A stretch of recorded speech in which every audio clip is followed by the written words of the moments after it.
इसलिए जब 60% से ज्यादा वोट बीजेपी पाने लगी तो पीडीए, पिछड़े दलित आदिवासी, पिछड़े दलित अल्पसंख्यक, पिछड़े दलित आदि आबादी, इन सबको जोड़ने के लिए एक प्लेटफॉर्म, एक छाता, एक सबका साथ लाने के लिए पीडीए का नारा दिया।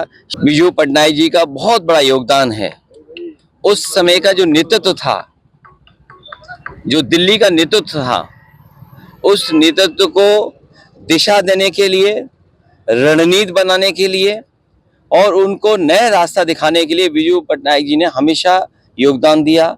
मुझे याद है नेताजी, बिजू पटनायक जी और उस समय के वीपी सिंह जी, चंद्रशेखर जी, तमाम वो पीढ़ी के नेता हैं जो साथ मिलकर के देश में एक नया परिवर्तन लेकर के आए थे।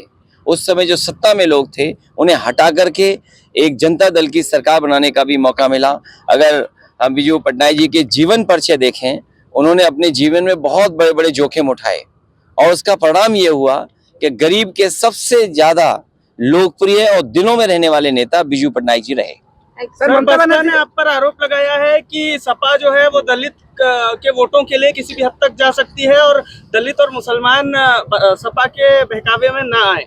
जिस समय भारतीय जनता पार्टी ने 50% से ज्यादा वोट लेना शुरू किया और मैंने उत्तर प्रदेश में देखा कि 60%, 64% भी वोट पाया। इसलिए जब 60% से ज्यादा वोट बीजेपी पाने लगी तो पीडीए, पिछड़े दलित आदिवासी, पिछड़े दलित अल्पसंख्यक, पिछड़े दलित आदि आबादी, इन सबको जोड़ने के लिए एक प्लेटफॉर्म, एक छाता, एक सबका साथ लाने के लिए पीडीए का नारा दिया। शायद उसी से घबरा करके तमाम दल समय समय पर समाजवादी पार्टी पर आरोप लगाते हैं। मैं तो चाहूंगा कि पीडीए की लड़ाई में सबको साथ देना चाहिए, क्योंकि बीजेपी सत्ता में और रही तो देश का और समाज का दोनों का नुकसान बड़ा होगा। आपने देखा जब भी बीजेपी ने कोई फैसला लिया होगा, लोगों से कुछ न कुछ छीना है। महंगाई बढ़ा करके उनकी जेब से मेहनत का कमाया हुआ पैसा छीन रहे हैं। जीएसटी लागू करने से व्यापार संकट में चला गया, नोटबंदी से न भ्रष्टाचार गया, हमारा पूरी अर्थव्यवस्था बेकार कर दी। तो ये छीनने वाली सरकार है, ये गरीब को देने वाली सरकार नहीं है। धन्यवाद। धन्यवाद। इंडिया ब्लॉक साथ रहेगा। इंडिया ब्लॉक साथ रहेगा।